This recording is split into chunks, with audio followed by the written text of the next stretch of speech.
மல்லி, ராஜி, ரஞ்சிதா 2 பேருமே மல்லியை போயிட்டு விஜய்க்கு முன்னாடி நின்று, விஜய், மல்லி ரொம்ப நல்லவன் விஜய், நீ தான் மல்லி தப்பாக பண்ணிச்சிட்ருக்க. மல்லி நம்ம குடும்பத்தோடைய ஒரு குத்து விளக்கு, நீ அவளை கண் கலங்காமல் பார்த்துக்கணும். இது வரைக்கும் உனக்கும் மல்லிக்கும் நிறைய பிரச்சனை இருந்திருக்கலாம். ஆனால் இனிமே நீ மல்லிகிட்ட நல்ல விதமாக நடந்துக்கோ. மல்லி மட்டும் இல்லைனா வெண்மை நமக்கு கிடச்சிருப்பாளா? யோசிச்சு பாரு விஜய். ஸோ நாங்கள் மல்லியை நல்லாவே புரிஞ்சுக்கிட்டோம். நீ தான் இனிமேல் மல்லிக்கிட்ட ஒழுங்காக நடந்துக்கணும் அப்படின்னு விஜய்கிட்ட சப்போர்ட் பண்ணுறாங்க மல்லிக்காக நம்ம ராஜேஸ்வரியும் ரஞ்சிதாவும். அதை பார்த்து மல்லிக்கு சமாதிரிச்சியாக இருக்குது. என்ன இது, இவங்க 2 பேரும் எப்போலாம் நம்ம வீட்டில் துரத்துவாங்க அப்படின்னு காத்துட்ருக்காங்க. ஆனால் இந்த நேரத்தில் இவங்க நம்ம எதிர்பார்க்காத அளவுக்கு நமக்காக சப்போர்ட் பண்ணி பேசிட்டு போகிறாங்க அப்படின்னு இங்கே மல்லி ஷாக் ஆகி பார்க்குறாங்க. வெண்பா ஓடி வந்து, என்ன மல்லிமா என்னாச்சு? சித்தியும் அத்தையும் உங்களுக்காக சப்போர்ட் பண்ணி அப்பா கிட்ட பேசிட்டு போகிறாங்க.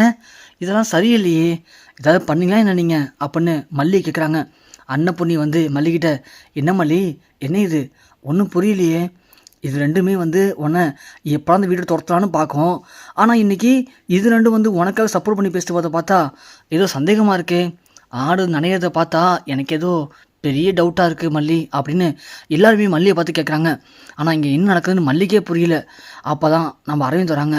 வந்துட்டு, என்ன மல்லி, என்ன அவங்க 2 பேரும் உங்ககிட்ட இப்படி பேசுறதை பார்த்து நீங்கள் ஷாக்காக நிற்கிறீங்களா?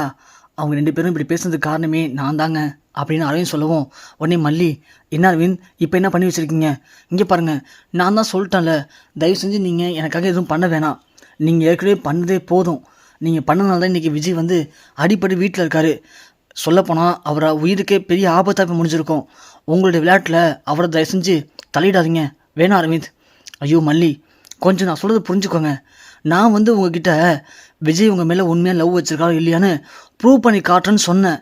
ஆனால் அதுக்காக எப்படிங்க நான் போய் 2 ஆளுங்களை செட் பண்ணி அதுவும் உங்கள் மேலே ஆசை ஊற்ற வச்சு அதை விஜய் காப்பாற்ற வச்சு எப்படிங்க? ஏங்க நான் ஏங்க இதெல்லாம் பண்ணணும்? இதுக்கும் நான் சொன்னதுக்கு என்னங்க சம்மந்தம் இருக்குது? இங்கே பாருங்கள் மல்லி, நடக்கிறதுக்கும் எனக்கும் எந்த சம்மந்தமும் இல்லை. ஆனால் நீங்கள் அவசரப்பட்டு தப்பாக புரிஞ்சுக்கிட்டீங்க. போதும் அரவிந்த், ஏதாவது சொல்லி சமாளிக்காதீங்க. ஐயோ மல்லி, திரும்ப சொல்கிறேன், எனக்கு இதுக்கும் எந்த சம்மந்தமும் இல்லை. ஆனால் இதுக்கு காரணம் யாருன்னு எனக்கு நல்லாவே தெரியும். இந்தாங்க, இந்த கொஞ்சம் வீடியோ பாருங்கள். பார்த்தா நான் சொல்கிறதும் ரஞ்சிதா, ராஜி 2 பேரும் இப்போ இங்கே பேசுனதுக்கான அர்த்தம் என்னன்னு உங்களுக்கே புரியும் அப்படின்னு மல்லிகிட்ட அந்த வீடியோ போட்டு காட்டுறாரு நம்ம அரவிந்த். பார்த்தா அந்த வீடியோவில் ரஞ்சிதா தான் 2 ஆளுங்களை செட் பண்ணி மல்லி மூஞ்சில் ஆசிடை ஊற்றி மல்லி கதையை முடிக்க சொல்லி ஆள் அனுப்புகிறாங்க. பணமும் கொடுக்குறாங்க. அந்த 2 பேர் தான் மல்லி மேலே ஆசிட் ஊற்ற வந்தது. அப்போ தான் அரவிந்தும் விஜய் மல்லியை காப்பாற்றினாங்க. அப்போ தான் விஜய்க்கு அடிபடுது. இப்படி எல்லாமே அவங்களுக்கு புரிய வருது. மல்லி ஒன்று, என்ன அரவிந்த் இதெல்லாம் உண்மையா? ஆமாம் மல்லி, அது எல்லாமே உண்மை தான். ரஞ்சிதா தான் உங்களை அழிக்கணும், விஜய் கூட சேர்ந்து வாழணும்னு இப்படி ஒரு பிளான் போட்டது. அதை நான் கண்டுபிடிச்சி அவங்கள்ட்ட போய் சொன்னேன். அப்போ தான் இந்த விஷயத்த நான் விஜய்கிட்ட சொல்ல போகிறேன்னு சொன்னதும் 2 பேரும் பயங்கரமாக கெஞ்சினாங்க, காலில் உழுந்து கதறினாங்க. அதனால தான் நான் உடனே என்ன பண்ணேன், இந்த உண்மையை விஜய்கிட்ட சொல்லாமல் இருக்கணும் அப்படின்னா நீங்கள் போயிட்டு மல்லியை விஜய் கூட சேர்த்து வைங்கன்னு சொன்னேன். அதனால தான் 2 பேரும் நான் சொல்லி கொடுத்த மாதிரியே பேசினாங்க. மற்றபடி அவங்களுக்கு உங்கள் மேலே எந்த ஒரு அன்பு பாசம் கிடையாது. உங்களை விஜய் கூட சேர்த்து வைக்கணும்னு எந்த ஒரு இன்டென்ஷனும் அவங்களுக்கு கிடையாது. ரஞ்சிதாவை பொறுத்த வரைக்கும் விஜய் கூட சேர்ந்து வாழணும், அது மட்டும்தான் அவங்களுடைய ஒரே எண்ணமே. பெரியம்மா, அவள் ஏன் பெரியம்மா அப்படி இருக்கா? எனக்கும் விஜய்க்கும் கல்யாணம் ஆயிடுச்சு. பேசுகிறோமோ பேசலையோ 2 பேரும் ஹஸ்பண்ட் ஒய்ஃபாக இருக்கோம். அப்படி இருக்கும்போது அவளுக்கு ஏன் இந்த கெட்ட எண்ணம்? ஐயோ மல்லி, என்ன பொண்ணு இப்படி பேசிட்ட? அந்த ரஞ்சிதா ஆரம்பத்துலேருந்து இப்போ வரைக்கும் உன் புருஷனை கல்யாணம் பண்ணிக்கணும்னு ஆசைப்பட்றா. அவளை பொறுத்த வரைக்கும் தான் மாமா யாரை கல்யாணம் பண்ணிட்டா நமக்கு என்ன, நாம் அவரை கல்யாணம் பண்ணிக்கணும் அவ்வளோதான் அப்படின்னு அவள் ஒரு குறிக்கோளாக இருக்கா. அப்படிலாம் இது ஒன்றும் பெரிய விஷயமா தெரியாது புள்ள. நாம தான் அவங்கள்ட்ட கொஞ்சம் ஜாக்கிரதையாக இருக்கணும். இன்றைக்கி பாரு, அரவிந்த் தம்பி எம்பிட்டு போய் நல்ல விஷயம் பண்ணியிருக்குன்னு சொல்லிட்டு இந்த ஒரு வீடியோ வச்சு அந்த 2 பேரோட குடிமையும் இப்போது அரவிந்த் தம்பி அவர் கையில் வச்சுருக்காரு. இப்போது அரவிந்த் தம்பி எப்படி ஆட்டினாலும் ராஜேஸ்வரியும் ரஞ்சிதாவும் 2 பேரும் ஆடுறதுக்கு ரெடியாக இருக்காங்க. அதுதான் அரவிந்த் தம்பி சொன்ன மாதிரி பேசிட்டு போயிருக்காங்க. எப்படியோ புள்ள, கெட்டதையும் நல்லது பாரு. அந்த ரஞ்சிதா ஒன்றையும் மாப்பிள்ளையவும் பிரிக்கணும்னு எவ்வளவோ சதி திட்டம் போடுறா. ஆனால் கடைசியில் அதில் பலிக்கடாவானது அவள் தான். அவள் போட்ட திட்டத்தில் அவளே மாட்டிக்கிட்டு இன்றைக்கி உன்னை பற்றி மாப்பிள்ளைகிட்ட அவ்வளோ பெருமையாக பேசிட்டு போயிருக்கா. மாப்பிள்ளையும் பார்த்தியாப்புல உன் மேலே எவ்வளோ அனுபவிச்சிருக்காருன்னு. மாப்பிள்ளை டக்குன்னு உன்னை கட்டி பிடிச்சி மல்லி தான் என் மனைவி, மல்லியால் தான் எல்லாமே நடந்துச்சு அப்படின்னு சொன்னார். உண்மையிலேயே புள்ள அரவிந்த் தம்பி சொன்ன மாதிரி மாப்பிள்ளை மேலே உண்மையான காதல் வச்சிருக்காரு புள்ள. நாம் தான் கொஞ்சம் அவசரப்பட்டுட்டோம்.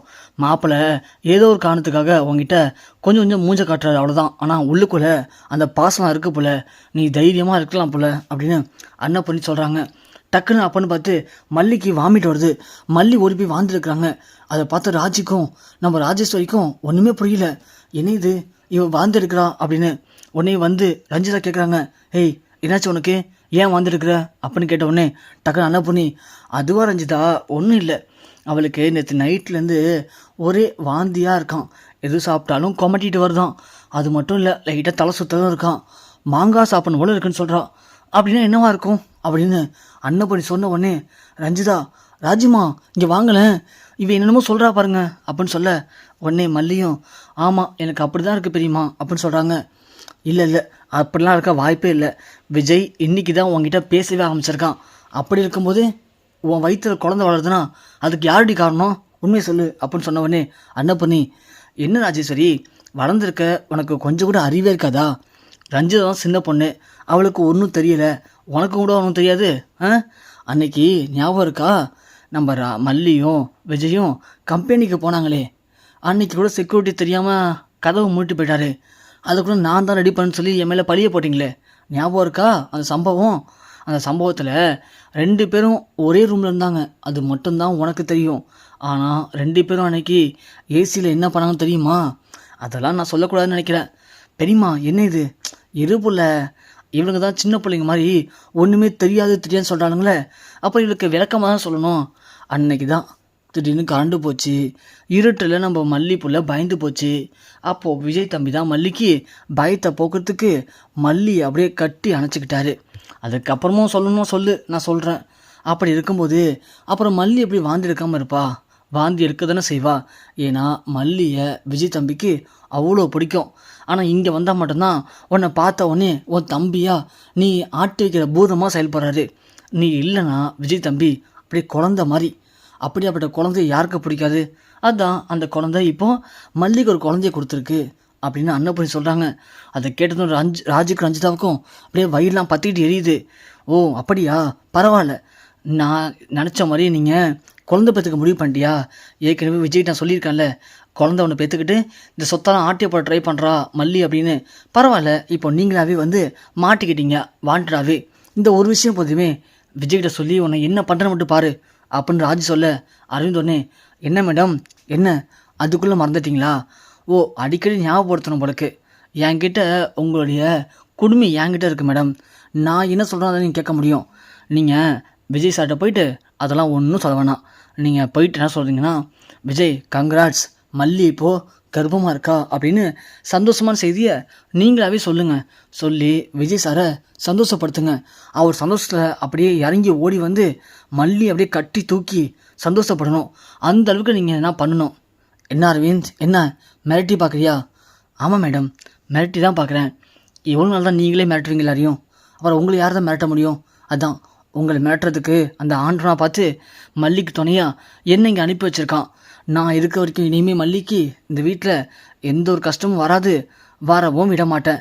இப்போது நான் சொல்கிறத நீங்கள் செய்கிறீங்களா, இல்லை நான் போய் விஜய் சார்கிட்ட காட்டவா? இதை விஜய் சார்கிட்ட நான் காட்டினா என்ன பண்ண தெரியுமா, நீங்கள் சொன்னீங்கன்னா ஓடி வந்து மல்லியை தூக்கி கொஞ்சுவார்.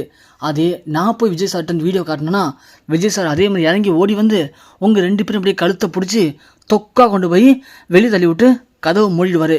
அப்புறம் நீங்கள் உள்ளவே வர முடியாது. எப்படி வசதி? அவர் ஓடி வந்து மல்லியை தூக்கணுமா இல்லை உங்கள் கழுத்தை பிடிக்கணுமா, அதை நீங்கள் தான் முடிவு பண்ணிக்கணும் மேடம் அப்படின்னு அரவிந்த் சொன்னவொடனே இங்கே ரஞ்சிதாவுக்கு ராஜுக்கும் என்ன பண்ணுறதுன்னு தெரில. எல்லாம் தலை எழுத்துடா. ரஞ்சிதா, நீ பண்ண காரியத்தினால பாரு, கண்டவன் நாய்கள்கிட்டலாம் நான் பேச்ச கொண்டு தான் இருக்குது, என்ன பண்ணி தொலையுது, வா போகலாம் அப்படின்னு ராஜும் ரஞ்சிதாவும் வேறு வழியே இல்லாமல் இங்கே மாடிக்கு ஏறி விஜயை பார்க்கறதுக்கு ரூமுக்கும் போகிறாங்க.